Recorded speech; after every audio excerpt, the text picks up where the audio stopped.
하느님 말씀 마가복음 8장 16절로 21절까지 봅니다. 마가복음 8장 16절로 21절 한 절씩 교독하겠습니다. 제자들이 서로 수군거리기를 이는 우리에게 떡이 없음이로다 하거늘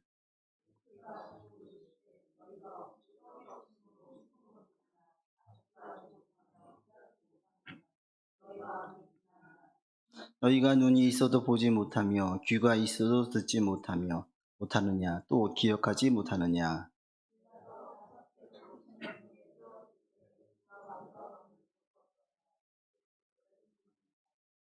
또 7개를 4,000명에게 베어줄 때에 조각 몇 광주를 거두었더냐 이르되 7이니이다.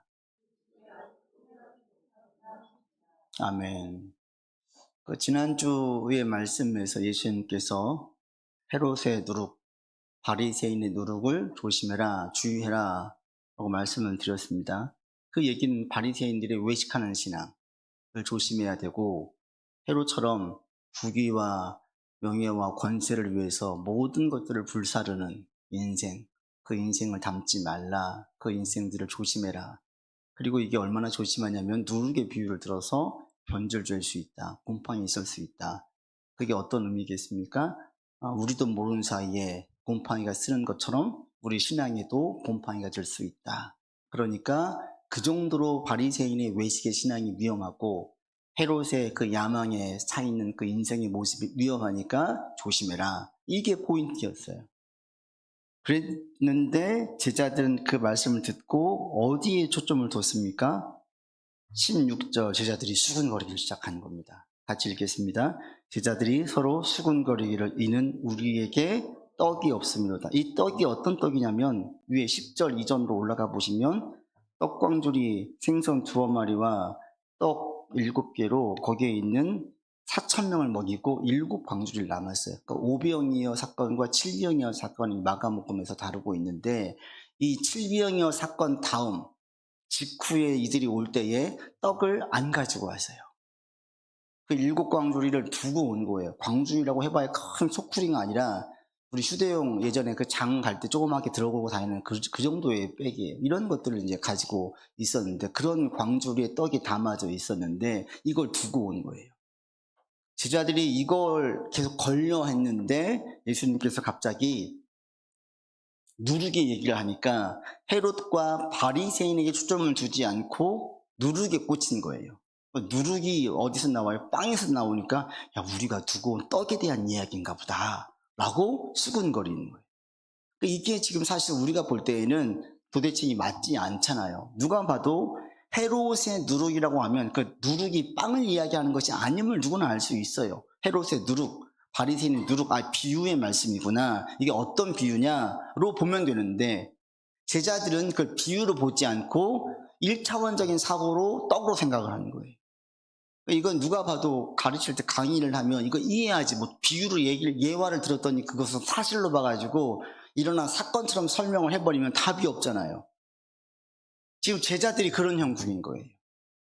지금 예수님께서 분명하게 비유로 말씀을 하시고 있음에도 불구하고 이들은 누룩에 초점을 둬가지고 누룩에 꽂혀가지고 이게 자신들이 두고 온 빵에 대한 떡에 대한 지금 예수님께서 꾸준함인가 보다. 그걸 가지고 와야 되는데 이게 이제 현대어로 말하면 뭐냐면 이게 인지 왜곡이에요. 인지 왜곡. 현실을 현실로 보지 못하고 그 사실을 사실로 보지 못하고 대단히 비관적으로 비약해서 보는, 제가 지난주에 잠깐 말씀을 드렸던 그 조너선 하이트가 쓴 나쁜 교육이라는 책이 있어요. 여기 책에 보면 일반 사람들이 흔히 저지르는 9가지의 인지 왜곡이 있답니다. 한 가지는 실제로 보지 않고 감정에 이끌려서 해석하는 거. 객관적으로 보지 못하는 거예요. 감정이 한번 소용돌이 치면 감정으로 보게 되는 거예요. 그래서 이거 감정으로 해석을 해요. 감정을 걷어내면 아무것도 아닌데. 또 한 가지는 뭐냐면 인지 왜곡이 부정적인 인지 왜곡을 얘기하는데 최악의 결과를 예상한대요. 어떤 변수가 생겼어요. 그러면 이걸 가지고 최악을 생각을 해요. 그러니까 우리가 보통 이제 얘기할 때 시험 볼 때도 뭐 깨트릴 만한 거 절대 안 주잖아요. 깨칠 만한 거. 왜 그래요? 불안할 때 그게 혹시라도 영향을 줘가 심리적으로 영향을 줄까 봐. 운동 선수들은 다 자기만의 루틴이 있대요. 왜? 그 루틴이 자기를 편안하게 만드니까. 이게 깨지면 불안한 거예요. 그 심리적인 불안함. 이게 우리 안에 다 도사리고 있어요. 그래서 무슨 문제가 터지면 제일 먼저 최악을 생각한대요. 이게 전형적인 인지 왜곡이에요. 근데 그런 최악의 상황들은 거의 일어나지 않는다는 거죠. 또 하나의 사건만을 보고 전체를 부정적으로 본대요. 우리 애를 볼 때 한 가지를 보고 이 애를 평가해봐요. 네가 그런 놈이지. 이렇게. 부모의 가장 큰 착각 중에 한 가지가 자녀를 잘 알고 있다는 착각. 부모가 자녀를 알고 있는 것만큼 선입견에 의해 가지고 자녀를 또 모르기도 해요. 하나만을 보고 전체를 부정적으로 본다는 거예요. 또 한 가지는 극단적으로 뭐 아니면 도로 보는 모든 것들을 극단으로. 사람이란 존재가 대단히 복합적인 존재잖아요. 그렇게 보지 않는 거예요. 단편적으로 이걸 보였으니까 얘는 이런 사람이야로 보는 거예요. 근데 그렇지 않아요. 인간이란 존재가 워낙 복합적인 존재예요. 또 충분한 증거가 없이 타인의 생각을 안다고 단정 짓는 것. 이게 우리 안에 있다라는 거예요. 대인관계를 할 때 이런 어려움들을 겪죠. 또 하나는 자신의 부정적인 요소나 타인의 부정적인 요소를 전체의 모양으로 규정 짓는 것. 앞서 말씀드린 것과 비슷하죠. 부정적인 것들을 한두 개를 가지고 마치 전체인 것처럼 100 중에서 한두 개만 부정적인데 100개가 다 안 좋은 것처럼 이게 우리 가운데 들어온다는 거예요.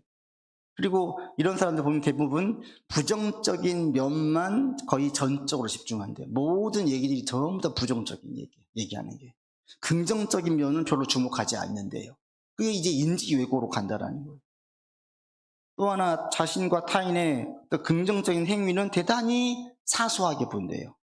자신이 했던 좋은 것들, 그러니까 자기에 대한 존중이 없어요. 귀한 것들 가치 있게 보지 못하고 이건 다 하잖아요. 남들 다 하는 거잖아. 이렇게 본다라는 거예요. 또 아이들도 이게 너무나 많아서 우리나라는 사회가 칭찬에 인색한 문화라. 여러분 할 수 있으면 아이들에게 많이 칭찬해 주세요. 워낙 칭찬에 인색한 문화라 칭찬을 하지 않아요. 그러다 보니까 아이들이 자신에게 있는 장점을 몰라요. 남들이 다 하는데 그렇지 않거든요. 우리나라 사람들이 정말 대단하고 뛰어난 민족이에요. 뭐 수학 쪽에서는 탁월하죠. 근데 이게 우리나라가 탁월한 거지 다른 나라 다 그런 게 아니에요. 그리고 우리나라 아이들 가운데 잘하는 부분들이 정말 많아요. 그런데 부모들은 남들 다 하는 거잖아 라고 얘기하면서 칭찬에 인색해요. 그리고 언제 말을 많이 해요? 애가 잘못된 거 보일 때만 말을 해요. 칭찬받을 때는 아무 말도 안 하다가 잘못된 거 있을 때만 말을 하는 거예요. 반대로 해보세요. 반대로. 훨씬 아이들 잘 큽니다. 부정적일 때 잘못될 때는 말을 짧게 하시고 좋은 거 할 땐 칭찬을 많이 해보세요. 이게 성경적이에요. 근데 사람들은 대부분 긍정적인 행위를 사소하게 본다는 거예요. 그리고 또 한 가지는 타인에 대해서 볼 때 부정적인 것들 그리고 감정을 중심으로 해서 자기 중심으로 보게 된다는 거예요. 이런 것들이 우리에게 인지 왜곡을 가져온다라고 얘기하는데 지금 이 제자들의 모습이 전형적인 인지 왜곡이에요. 계속 떡에 가지고 있다가 갑자기 예수님께서 누르고 딱 얘기하시니까 어머나 이건 분명히 이 얘기야. 단정 지어가지고 얘기하고 있는데 한 개도 맞지 않죠.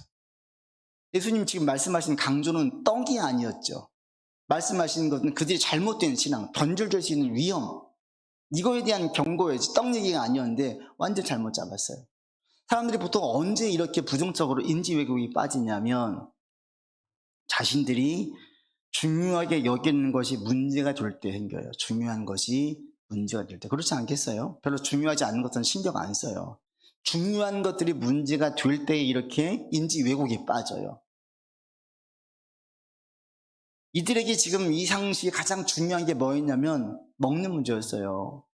이게 얼마나 크게 와닿았냐면 오병이어 사건 이후로 사람들에게 소문이 확 났는데 야 예술 한자가 있는데 저기 가면 먹을 것을 준대. 이래가지고 그 오병이 이후에 사람들이 더 몰려드는 거예요. 막 몰려들었어요. 몰려든 이유는 왜? 먹을 걸 준다는. 먹을 것을 준다라는 게 이들에게는 모여올 수 있는 동기가 되는 거예요. 그게 그들 가운데 그만큼 가치가 있고 큰 일이었어요. 먹는 게 힘드니까, 사는 게 힘드니까. 그런 사회 가운데 그래서 제자들도 이 먹는 게 얼마나 중요한지를 알고 있는데 이걸 놓고 하잖아요. 그러니까 걸린 거예요. 신경 쓰인 거예요. 오다가 노중에 서로 얘기했을 수도 있어요. 야 우리 떡을 두고 왔는데 이거 잘못한 거 아니냐? 예수님께서 뭐라고 하시지 않을까? 이러고 있을 수도 있어요. 근데 왔더니 갑자기 누룩 얘기를 딱 하니까 어머 맞다 이렇게 된 거예요. 그 당시에 먹는 문제가 중요한 문제가 아니었으면 누룩 얘기를 할 때 떡으로 가지 않았겠죠. 네, 이것을 중요한 문제이다 보니까 자기들도 찔림이 있어서 그 자라보고 놀란 것은 소뚜껑 보고 놀란다고 자신들이 지금 불안해하고 있는데 뜩 누룩을 꺼내니까 이거 맞네 이렇게 간 거예요. 단정지어서 잘못 성령을 해석을 한 거예요. 근데 이런 상황을 예수님께서 뭐라고 말씀하시냐, 여러분 17절 보세요. 이렇게 수근거리니까 17절 읽겠습니다. 예수께서 아시고 이르시되 너희가 어찌 떡이 없으므로 수근거리느냐, 아직도 알지 못하냐, 깨닫지 못하느냐, 너희 마음이 둔하냐. 왜 쓸데없는 떡 얘기를 하냐, 내가 지금 떡 얘기하고 있냐, 아니라는 거예요. 그러면서 이들의 상태가 어떤 상태라고 말합니까? 마음이 왜 이렇게 둔하냐 그래요. 어떤 중요하게 여기는 것이 우리에게 문제가 될 때 이 문제를 잘못 대응하면 우리의 마음이 둔해집니다. 마음이 둔해진다는 게 뭐냐면 상황 파악이 안 되는 거예요. 양심의 가책도 없는 거예요. 제가 엊그제 운전하다 가는데 4차선 도로예요. 차들 잘 다니는 곳인데 반대편 차선에서 남자 한 분이 차를 막 이렇게 막아요. 도로를 그냥 대로변을 지나가면서 막아요. 그리고 당당하게 걸어가더라고요. 깜짝 놀래가지고 저 왜 어떤 사람인가 봤더니 길을 건너가더니 비틀대는 거예요. 한 5시밖에 안 됐어요. 오후. 술에 취해가지고 도로를 그냥 거침없이 걸어가요. 무단횡단을 하는데 거침이 없어요. 차를 뒤로 세워요 오히려. 술에 취하면 사람들이 상황에 대한 파악이 안 되죠. 술에 취하면 안 보여요. 이게 마비가 되고 둔해진 거예요. 사고가 둔해져요. 상황 파악이 안 돼요. 지금 말씀하신 마음이 둔해지는 게 이런 얘기예요. 영적으로 둔해져요. 상황 파악이 안 돼요. 객관적으로 보지 못해요. 내가 중요하게 여기는 것이 문제가 되고 여기에 대한 대응을 잘못하게 되어지면 이렇게 문제가 돼요. 그러니까 여러분들 우리 신앙생활 할 때 정말 중요한 게 뭐냐면 지금 여러분들에게 가장 가치 있고 중요하게 와닿는 것이 뭐예요? 사람마다 달라요. 세대마다 다르고 상황마다 달라요. 내가 중요하게 여기는 것이 문제로 딱 불거졌을 때 이것을 잘못 대응하면 영적으로 우리가 무디어져요. 마비가 돼요. 그러니까 이제 애를 막 키우는 집에서는 애가 제일 중요하죠. 또 지금 막 사업을 시작하는 분에게는 사업이 제일 중요하죠. 또 관계성을 중요하게 여기는 사람의 관계가 중요하죠. 또 무엇인가 취업 준비를 하고 있는 사람은 직장이 되게 중요하죠. 그리고 공통적으로 60대, 70대 넘어가면 모두 중요하게 여기는 게 있어요. 뭐예요? 건강이에요. 그때마다 중요하게 여기는 것들이 달라요. 오늘날 우리 한국 사회를 볼 때 우리 한국 사회 가운데 중요하게 여기는 것 중에 한 가지가 뭐냐? 자기애인 것 같아요. 자기애. 점점 사람들이 자기 자신을 사랑하는 마음이 더 커지고 있어요. 그런데 성경 복음과는 다릅니다, 여러분. 성경에서는 자기를 부인하라 그래요. 우리를 사랑하는 게 아니에요. 지금 사회 가치에서 제일 많이 나오는 말 중에 키워드가 뭐냐면 워라벨이에요. 워라벨. 무슨 뜻이에요? 일하고 워크하고 라이프하고 밸런스 맞추라는 거예요. 요즘 젊은 사람들은 돈 더 줄 테니까 야근해라 안 해요. 워라벨이 중요한 거예요. 왜 돈을 더 벌어요? 그냥 내가 지금 삶에 즐기는 거예요. 이게 대단히 가치 있고 되게 좋은 삶, 부러운 삶으로 됐는데, 그래서 이 워라벨 가치를 추구하다 보니까 야근 안 합니다. 돈 더 줘도 야근 안 해요. 주말엔 절대 상사와 골프 치러 안 갑니다. 가정에서 자녀들과 함께 시간을 보내야 돼요. 그리고 자기만의 취미 생활을 가져야 돼요. 이게 워라벨이 추구하는 가치예요. 이런 것들이 나쁜 건 아닌데 이런 것들을 가장 가치 있게 여기고 추구하다 보면 복음은 없어요. 복음은 나를 위해 살라고 얘기하지 않습니다. 하나님을 위해 사는 거예요. 이웃을 섬기는 삶이에요. 다른 사람을 섬기고 하나님의 뜻을 따르는 것이 먼저가 아니라 자기 행복을 찾는 걸 가장 첫 번째에 둔, 이건 복음이 아닙니다, 여러분. 복음은 우리 가운데에 때로는 우리의 뜻대로 살지 못하게 만들어요. 이게 때로는 그 당시에는 불편함일 수도 있고 힘듦일 수도 있고 원망이 올 수도 있어요. 길게 볼 때는 가장 후회함은 없는 인생이지만 그 당시에는 행복이 아니에요. 그럴 때가 종종 있어요. 근데 이게 복음이거든요. 근데 오늘날은 그렇지 않아요. 그래서 자기에 대한, 자기가 너무 중요하다 보니까 사람들이 자기 자존심 긁는 거 못 견뎌해요. 갈수록 더해. 젊은 사람일수록 더 하고요. 어릴수록 더 하고요. 이제 앞으로 여러분 어린애들이 커보십시오. 더 합니다.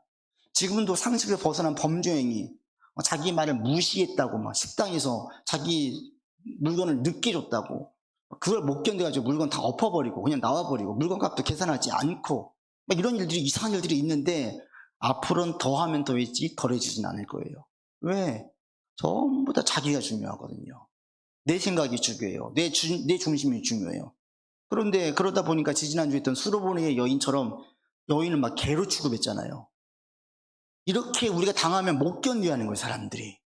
물론 자기를 지키는 건 필요하지만 이런 무시를 당할 때에 매우 미성숙한 사람처럼 대응을 해요. 그게 왜 그래요? 내가 너무 중요한 거예요. 내가 너무. 때로는 저는 한 번씩 무시를 당하는 것도 필요하다고 봐요. 그를 통해 가지고 되게 상처가 되지 않고 나를 돌아보고 다른 사람들을 돌아보게 만드는 거. 그리고 인간이라는 존재가 얼마나 한없이 부족하고 또 얼마나 교만하고 어리석은 존재인지 그런 것들을 경험하게 되시면요, 많은 복합적인 생각이 들어요. 그런데 늘 잘난 사람들, 늘 우쭈쭈해주고 가는 곳마다 늘 존중받는 사람들, 이런 사람들은 교만해져요. 자기를 돌아보지 못해요. 우리가 언제 돌아봐요? 무시당할 때, 곤고해질 때, 어려워질 때, 그때 우리를 돌아보거든요. 근데 그럴 때 내가 유익을 삼을 수 있는데 이런 건 못 견디는 거예요. 애들 싸움이 어른 싸움 돼가지고 막 난리가 나요. 다 이게 왜 그래요? 들어가 보면 본질적으로 자기예요. 자기를 사랑하는 거예요. 이게 우리 한국 사회는 크지 않을까. 제가 조용히 또 묵상을 하다 보니까 이 검단 신도시 이 지역의 사람들은 어떤 게 가장 가치 있게 다가올까? 다른 어느 지역보다도 여기 있는 분들이 크게 가치 있게 여기는 게 있습니다. 이게 뭘 것 같으세요? 집이에요, 집. 신도시기 때문에. 2년밖에 안 됐어요. 여기 제 돈 주고 다 자기 돈 주고 여기 들어온 사람이 있어요? 거의 없을 거예요, 거의. 자기 돈 주고 들어오면 바보라 그래요. 그 돈을 굴려야지 왜 돈을 들이냐, 이렇게 얘기한 사회예요. 그러다 보니까 여기에 있는 분들이 대부분 다 대출을 끼고 있어요. 그리고 뭐에 예민해요? 금리에 예민해요. 저도 마찬가지예요. 우리 교회도 대출이 있었기 때문에 금리에 저도 신경 안 쓰는데 금리에 예민해져요. 올라가면 이자가 올라가니까. 다른 어느 지역보다 예민한 지역이 여기예요. 전세값, 집값, 금리 이거 나오면 여기 있는 사람들은 전부 다 영향을 받아요. 아, 그렇구나. 이 검단 지역은 다른 지역보다 이 부분이 크게 다가오겠구나. 도시가 20년 이상 돼가지고 다 대부분 자기 집이 있거나 들어와 별로 이사가 없는 지역은 이걸 별로 영향을 안 받을 거예요. 여기 지역은 예민할 수밖에 없어요. 이게 나쁘다 좋다의 의미가 아니라 가치 있게 우리한테 확 와닿는 시기라는 거예요. 이 도시가, 이곳이. 그럼할 때 그것을 내가 어떻게 대응하느냐에 따라 가지고 우리의 신앙이 무디어지거나 깨어있거나 나누어진다는 거예요. 그러니까 여러분 지금 보세요. 요즘 내게 가장 크게 가치 있게 와닿는 게 뭐예요? 생각해 보세요. 고3을 둔 부모들은 애가 제일 중요해요. 취업을 앞둔 청년들은 직장이 제일 중요해요. 연세가 들어가서 병원에 한번 다녀오고 나면 건강이 제일 중요해요. 막 갓난아기 태어나면 이 아기가 제일 중요해요. 직장이 들어갔어요. 승진 때가 다가오면 승질이 제일 중요해요. 그때마다 달라요. 근데 그때에 그 문제를 내가 어떻게 대응하느냐. 지금 금리가 올라갔어요. 그러면 뭐 어떤 경우는 50만 원, 100만 원 뛰었어요. 월급은 빠네요. 나오는 건 똑같아요. 그런데 돈은 더 올라가서 내일 지출은 많아졌어요. 어떻게 해야 돼요? 이거 대응을 잘못하면 우리가 영적으로 무디어진다는 거예요. 그래서 우리의 삶의 문제들이 내가 지금 가장 가치 있게 여기는 게 무엇인지를 여러분 객관적으로 보셔야 되고, 그걸 내가 지금 어떻게 대응하고 있는지를 보셔야 돼요. 그렇게 하지 않으면 현실 왜곡에, 인지 왜곡에 빠져가지고 마음이 둔해지고 잘못된 길로 가게 되어져요. 그래서 그 상황이 영적으로 둔해질 때 어떻게까지 가느냐. 18절에 보십시오. 같이 읽겠습니다. 너희가 눈이 있어도 보지 못하며 귀가 있어도 듣지 못하느냐, 또 기억하지 못하느냐. 영적으로 어떤 현상을 보이냐면 듣지를 못해요, 보지를 못해요, 기억을 못해요. 하나님의 역사가 일어나고 있는데 그 역사를 보지를 못해요. 주님께서 말씀하시는데 그 음성이 안 들려요. 여기 제자들처럼 떡 누룩 얘기했더니 떡 얘기한 줄 알고 엉뚱한 걸 얘기해요. 음성이 안 들려요. 기억을 못해요. 그 뒤로 보시면 예수님께서 오병이어 사건을 다시 언급하세요. 그거 기억하느냐? 하나님의 역사로 인해서 떡 문제 해결되었던 것들 기억을 못해요. 이게 지금 인지 왜곡이에요. 잘못된 것에 빠지는 거예요. 여러분 혹시 인지 왜곡에 빠져 있지는 않으세요? 그래서 이 인지 왜곡에 빠진 사람들 우린 다 겪어요. 다 저도 겪어요. 그런데 이거가 이 인지 왜곡이 우리의 삶에 또아리를 틀고 있다가 계속 우리를 힘들게 해서 극단적으로 어디까지 가냐면 자살을 하거나 우울증에 빠지거나 이런 것들이 이 인지 왜곡에 계속 나를 힘들게 하는 거예요. 이게 쌓이면 마음의 병이 들고 감정의 병이 들어가지고 거기까지 가버리는 거예요. 여러분 이 인지 왜곡에서 깨어나야 되는 거예요. 혹시 그런 가운데 있으세요? 여러분?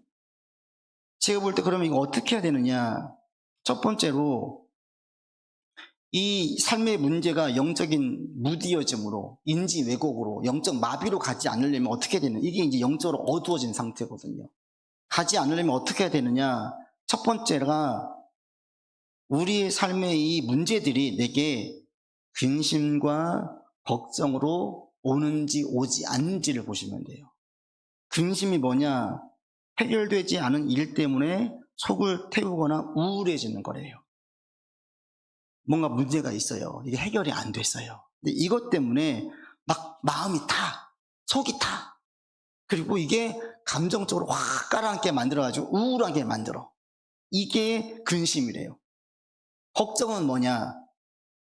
걱정은 어떤 일이 잘못될까 봐서 불안해하고 속을 태우는 거예요. 어떤 일을 생각을 해요. 이게 잘못될까? 이게 인간이라는 게 부정적인 게 되게 요소가 강해서 하나의 잘못된 걸 생각을 하면 여기서 또 다른 부정적인 걸 또 꺼내요. 또 꺼내요. 또 꺼내요. 꼬리를 물고 계속 부정적인 걸 얘기를 하는 거예요. 생각을 하는 거예요. 그래서 나중에는 온 세상이 금방 망할 것 같아. 내 인생은 끝난 것 같아. 이게 부정적인 게 내 머리를 가득 잠식해버리는 거예요. 걱정이 뭐냐면 어떤 일이 잘못될까 봐 생각을 해요. 이게 불안해지는 거예요. 속을 태우는 거예요. 둘 다 공통점이 뭐냐면 마음이 타. 잠을 못 자요. 어떤 것만 생각하면 막 두근두근대요.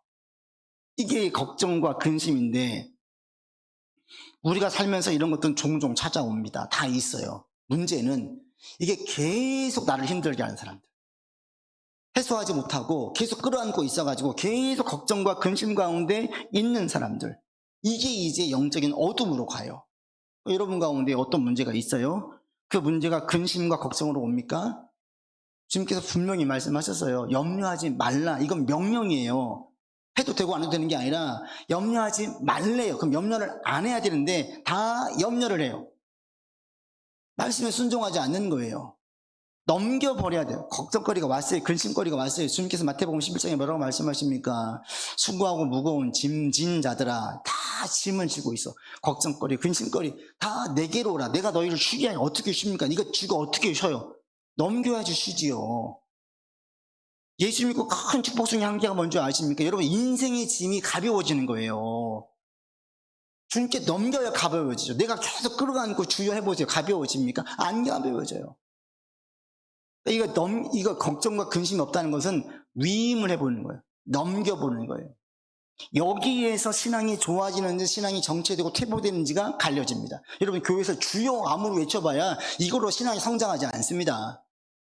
신앙이 진짜 성장하는지 퇴보하는지 갈림길이 어디냐면 내 삶에 어떤 중요하고 가치 있게 여겼던 것이 문제로 툭 불거졌을 때 이거를 근심과 걱정을 끌어안느냐 끌어안지 않고 놓느냐 여기에서 신앙이 올라가기도 하고 멈춰지기도 해요. 제가 그런 경험이 있었어요. 신대원 다닐 때 사역지를 잠깐 쉴 때가 있었어요. 매일 신대원에서 거기 조그만 기도처가 있었어요. 매일 가서 기도했어요. 하나님 저에게 맞는 임지를 주세요. 그렇게 한 2주 지난 다음에 제가 어떤 생각이 들었냐면 하나님께서 날 여기를 보내주셨고 인도해 주실 것인데 내가 왜 걱정을 하면서 기도하지? 기도하는데 걱정하면서 기도하고 있어요. 걱정하면서. 기도 끝나고 나면 또 고민하고 있어요. 걱정을 안 하는 게 아니라 기도 가운데 걱정을 해요. 이걸 제가 깨닫고 진짜 맡겼어요. 그때부터는 걱정으로 기도하지 않고 평안 가운데 기도했어요. 해 주시겠지. 이게 다릅니다, 여러분. 내가 끌어안고 계속 걱정하면서 기도하는 거하고 하나님께 맡기고 평안 가운데 기도하는 것은 질적으로 달라요, 기도가. 그때 비로소 주님께 맡기는 경험이 있었어요. 그 뒤로 또 제가 주어진 게 없었을까요? 왜 없어요? 많지요. 그때마다 넘겨야 되는 거예요. 위임해야 되는 거예요. 이게 우리 신앙을 좌지우지하는 것 같아요. 여러분, 여기서의 신앙이 중요한 게 아니라 여러분 삶에서 가치 있게 여기는 것, 그게 문제로 툭 불거졌을 때 우리 삶에 불편을 줘요. 어려움을 줘요. 이때 이걸 내가 끌어안으면서 걱정과 근심으로 가느냐, 걱정, 근심하지 않고 넘기느냐, 여기에서 신앙이 성장하기도 하고 퇴보하기도 해요. 근데 근심과 걱정이 있는 분들은 전부 다 뭐예요? 믿음이 약해진 상태예요. 믿음이 강해지면 걱정, 근심하지 않아요. 심하게 말해서 그래봐야 죽기밖에 더 하겠습니까? 죽으면 천국 가잖아요. 가장 좋은 곳 가잖아요. 이런 배짱이 생긴다라는, 배짱이. 그러면 삶을 볼 때에 벌벌 떨지 않아요. 걱정, 근심하지 않아요. 여러분 한번 보세요. 지금 내가 속을 태우면서 걱정하는 게 있는지가, 뭔가로 씨름하는 거하고 걱정하는 거하고는 다릅니다. 문제 해결하려고 막 씨름하는 문제, 그럴 때 긴장할 수 있어요. 이럴 때하고 이거하고 다 내가 끌어안고 부정적인 것 계속 생각하면서 걱정하고 근심하는 건 다른 문제예요. 주님께서 분명하게 말씀하셨습니다. 여러분, 걱정하지 말라는 거예요. 근심하지 말라는 거예요. 이게 믿음이에요. 여러분 가운데 그런 게 있다면 이 시간 진짜 주님께 맡기세요. 주님께 회개하세요. 주님, 제가 걱정했습니다. 근심했습니다. 두 번째는 뭐냐면, 이게 더 본질적으로 들어가는데, 이게 어떨 때 어두워지냐 어두워지지 않냐 가리는 게 뭐냐면, 삶의 모든 영역에 하나님의 주권을 인정하느냐 인정하지 않느냐에 따라 가지고 이게 결정되죠. 무슨 얘기냐면, 하나님의 주권이라는 게 뭐냐면 하나님의 보호하심과 인도하심, 지키심, 이런 것들이에요. 근데 부모 되심. 근데 부모인데 삶의 모든 영역, 일부가 아니라, 교회 신앙생활만 하냐 아니라 아이를 키우는 데 있어서, 돈 관리에 있어서, 직장에 있어서, 내 인생 미래에 있어서, 건강에 있어서 모든 문제를 주께서 인도하실 것을 믿고 가느냐 안 가느냐, 이게 맡기느냐 못 맡기느냐를 갈려요. 그래서 이게 믿음의 문제예요. 누가 걱정하지 않을 수 있어요? 하나님께 다 맡기는 사람이 걱정하지 않을 수 있어요. 제가 가끔 얘기하잖아요. 제일 좋은, 믿음 좋은 사람이 누구예요? 우리 갓난 애기들이에요. 애기들, 초등학생 저학년들. 애들은 걱정이 없어요. 왜? 부모를 믿으니까. 부모에 대한 전적인 믿음이 있으니까 잠잘 때 잘 자요. 걱정하면서 잠이 벌써 철든 거예요. 부모를 다 믿지 못하니까. 철 안 든 애들은 그냥 걱정 안 하고 자요. 얼마나 믿음이 좋아요. 똑같이 삶이 힘들어요. 막 우리 애들도 학원 가기 싫다고 막 그럴 때가 있어요. 또 가요. 투덜대고 잠은 잘 자요. 힘들지요. 그렇지만 자기 삶의 모든 영역을 하나님께서 책임질 것이라는 확신이 있으면 그것이 근심과 걱정으로 가지 않게 만들어요. 여러분 가운데 이걸 물어요. 내가 하나님의 주권을 인정하느냐? 내 모든 삶에 대해서, 삶의 모든 영역에서 주권을 인정하느냐? 근데 우리는 어리석고 교만해서 순간순간 하나님의 주권을 뺏어요. 내가 주권을 가져요. 거기에서 걱정과 근심이 생기는 거예요. 그러니까 두 번째는 진짜 신앙의 본질적인 문제예요. 내가 삶의 모든 영역에서 하나님의 주권을 인정하느냐. 어떨 때 신앙이 한 단계 성장하냐면, 이 부분에 역사하시는 걸 보았을 때 신앙이 성장해요. 하나님께 이 부분을 꼭 기도했었어요. 근데 진짜 주님께서 역사해 주셔가지고 여기에서 응답을 주셨어요. 그러면 하나님이 여기도 역사하시네? 이런 고백이 나와요. 그게 신앙을 성장시켜요. 그게 이제 신앙이 좋아진 사람이 영역이 전방위적인 영역으로 막 퍼져나가는 거예요. 확신하는 거예요. 좀 여러분들 이런 고백을 할 수 있기를 바랍니다. 그런 사람들이 염려와 근심이 없어요. 그리고 영적으로 무뎌지지 않아요. 또 한 가지가 뭐냐면, 내가 할 일과 하나님이 하실 일을 구분하느냐 못하느냐예요. 영적으로 무뎌진 사람들은 이걸 구분을 못해요. 내가 할 일을 하나님께 맡기고 오는 사람이 있고, 하나님께서 하셔야 할 일을 내가 쥐고 있는 사람이 있어요. 그러니까 근심과 걱정 얘기할 때 대부분의 경우에는 하나님께 맡기지를 못해요. 현대인들이. 왜냐? 우리가 다 내가 주인이기 때문에 내가 계획을 세워요. 이건 내가 좋아요. 내가 계획을 세우고 내가 주도하는 인생은 편해요. 그런데 하나님께 맡기려고 하면 불편해요. 내가 계획 세워서 진행할 때 도와주시면 좋겠는데 하나님 주도하시게 넘겨드리고 그걸 가지고 내가 따라간다는 것은 어려워요. 그러다 보니까 많은 경우는 하나님께서 하실 일도 내가 끌어안아요. 그러면서 걱정 근심해요. 이거 분별을 못하는 거예요. 반대인 경우도 있습니다. 내가 할 일인데 하나님께 맡기면서 평안하겠다고 선포한 사람, 이것도 잘못된 거예요. 자, 오늘 왔는데 갑자기 남편이 동참 안 하고 왔는데 보증을 섰대요. 집 하나 있는데. 아내가 왔는데 보증을 섰대요. 어떻게 해야 돼요? 하나님 지켜주십시오. 지켜주면 마음 평안해집니까? 이거는 기복이에요. 뭐라고 얘기해요? 가서 그 했던 거 다 해야 보증 섰던 거 그거 전부 다 서류하고 오라고 얘기해요. 취소하고 오라고 얘기해요. 이건 내가 할 일이에요. 내가 할 일. 내가 보증을 섰잖아요. 가서 어떻게든지 보증 취소하고 와야 되는 거예요. 그렇게 안 되면 이게 마음이 평안이 없어요. 근심이 안 사라져요. 이건 내가 할 일이에요. 그런데 계속 기도하면서 믿습니다. 기도하면 해결되어집니까? 평안이 옵니까? 그것도 거짓 평안이에요. 그 주님께서 말씀하신 평안이 아니에요. 우리 여기 현실적으로 얘기를 들어보죠. 여기 금리가 올라갔어요. 그럼 내 운동이 늘어나요. 어떻게 하지 평안해져요? 냉정하게 허리띠를 졸라 매야 되는 거예요. 아니면 투잡을 띄워야 되는 거예요.